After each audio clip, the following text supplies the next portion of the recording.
মানুষের খুলি হাতে নিয়ে সাধনা, শ্মশানে রাত কাটানো, ভয়ঙ্কর তন্ত্র, রক্ত আর মৃত্যু পূজা। প্রাচীন ভারতে এমন এক সম্প্রদায় ছিল যাদের নাম শুনলেই সাধারণ মানুষ ভয়ে কেঁপে উঠত। তারা ছিল কাপালিক। কিন্তু তারা কি সত্যিই ছিল ভয়ঙ্কর কালো জাদুকর, নাকি ইতিহাস তাদের ভুলভাবে উপস্থাপন করেছে?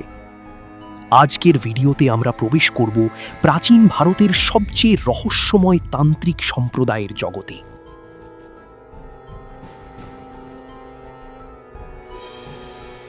কাপালিক শব্দটি এসেছে কপাল বা মানুষের খুলির নাম থেকে।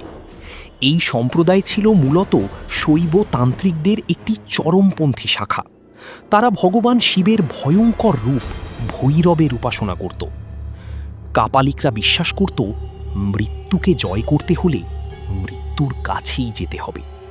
তাই তারা সমাজ থেকে দূরে শ্মশান আর গভীর জঙ্গলে সাধনা করত।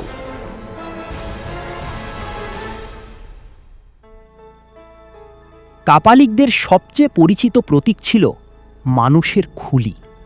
তারা খুলিকে শুধু একটি বস্তু মনে করত না, বরং এটাকে জীবন ও মৃত্যুর প্রতীক হিসেবে দেখত।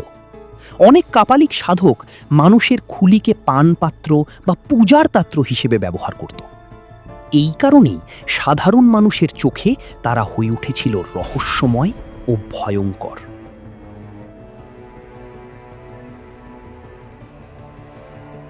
কাপালিকদের সাধনার সবচেয়ে গুরুত্বপূর্ণ স্থান ছিল শ্মশান।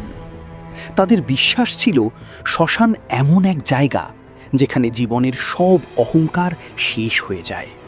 তারা রাতের অন্ধকারে আগুনের পাশে বসে ধ্যান করত, তন্ত্রমন্ত্র জপ করত এবং ভয়ের অনুভূতিকে জয় করার চেষ্টা করত। কারণ তাদের মতে ভয়ই মানুষের সবচেয়ে বড় শত্রু।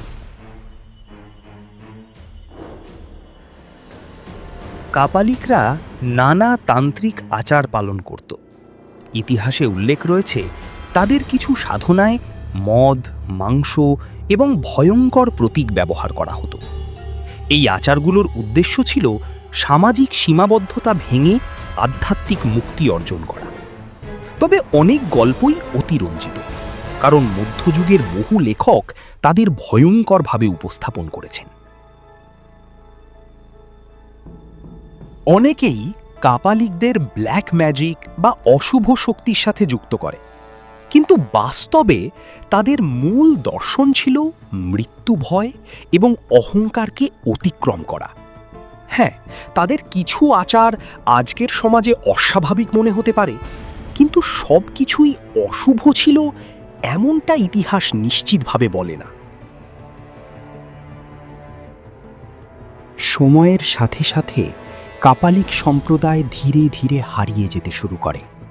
সমাজের বিরোধিতা, ধর্মীয় পরিবর্তন এবং নতুন ধারার উত্থানের কারণে তাদের অস্তিত্ব প্রায় বিলীন হয়ে যায়। তবে ইতিহাসবিদদের মতে আজকের কিছু তান্ত্রিক সম্প্রদায়ের মধ্যে কাপালিকদের প্রভাব এখনও দেখা যায়। কাপালিকরা কি ছিল ভয়ঙ্কর কালো জাদুকর, নাকি তারা ছিল এমন সাধক যারা মৃত্যুর মধ্যেই খুঁজেছিল মুক্তির পথ? ইতিহাসের অন্ধকারে ঢাকা এই সম্প্রদায় আজও রহস্যে ঘেরা, আর সেই রহস্যই তাদেরকে এতটা আকর্ষণীয় করে তুলেছে। ভিডিওটি ভালো লাগলে লাইক, শেয়ার এবং সাবস্ক্রাইব করতে ভুলবেন না, কারণ সামনে আসছে আরও অজানা রহস্যের গল্প।